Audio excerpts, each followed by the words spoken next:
Halo teman-teman, selamat datang kembali di channel Keuangan Indonesia, tempat kita ngobrol soal ekonomi, investasi, bisnis, dan perkembangan finansial terbaru di Indonesia.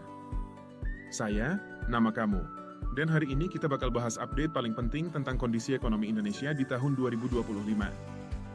Mulai dari pertumbuhan ekonomi, kebijakan suku bunga Bank Indonesia, sampai peluang investasi dan risiko yang harus kalian perhatikan. Jadi, yuk kita mulai videonya. Teman-teman, secara makroekonomi, Indonesia di tahun 2025 ini berada dalam posisi stabil tapi penuh dinamika.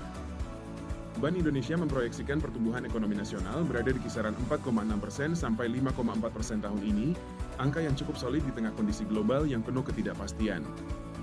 Sampai kuartal ketiga 2025, pertumbuhan PDB Indonesia juga tercatat sekitar 5% secara tahunan.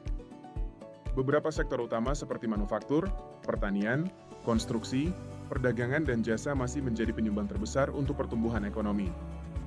Artinya apa? Ekonomi kita tidak sedang meledak, tapi juga tidak melemah. Permintaan domestik masih menjadi motor utama. Dan sampai saat ini Indonesia tetap menjadi salah satu negara berkembang paling stabil di kawasan Asia Tenggara. Ini bagian yang paling banyak ditunggu orang, suku bunga. Bank Indonesia sejak akhir 2024 sudah memasuki tren pemangkasan suku bunga. Saat ini, suku bunga acuan BI Rate berada di level 4,75%, dengan peluang untuk dipangkas lagi jika inflasi tetap rendah. Inflasi kita di tahun 2025 masih berada dalam rentang aman, sekitar 2-3%, sesuai target BI. Apa dampaknya buat kita? Kredit lebih murah, KPR, KKB, dan pinjaman usaha bisa jadi lebih terjangkau.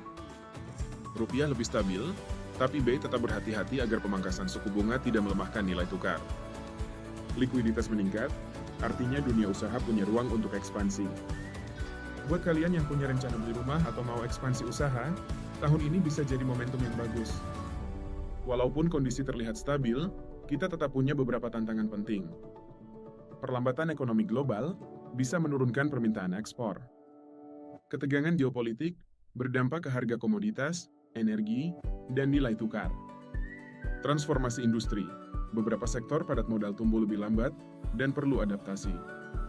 Indonesia punya potensi pertumbuhan, tapi ke depan kita butuh reformasi struktural, peningkatan produktivitas, pendorong investasi jangka panjang, penguatan sektor manufaktur teknologi.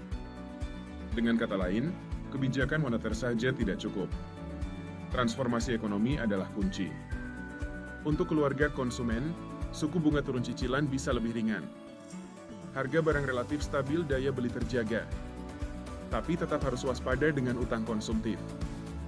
Untuk UMKM maupun bisnis, biaya pinjaman lebih rendah saat yang tepat untuk ekspansi atau modal kerja.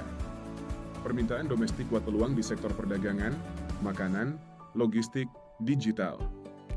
Untuk investor, pasar saham bisa diuntungkan dari suku bunga rendah. Obligasi jadi lebih menarik karena potensi capital gain jika suku bunga turun lagi. Properti juga terbantu karena KPR lebih murah.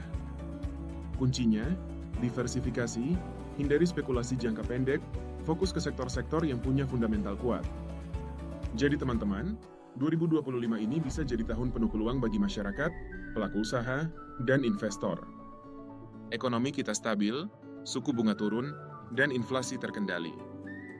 Tapi tetap ada risiko yang perlu kita perhatikan. Kalau kalian suka analisis seperti ini, jangan lupa like, subscribe, dan tinggalkan komentar. Menurut kalian, sektor mana yang paling menjanjikan di tahun 2025? Sampai jumpa di video berikutnya. Saya, nama kamu, dari Keuangan Indonesia. Salam cuan dan tetap bijak dalam keuangan.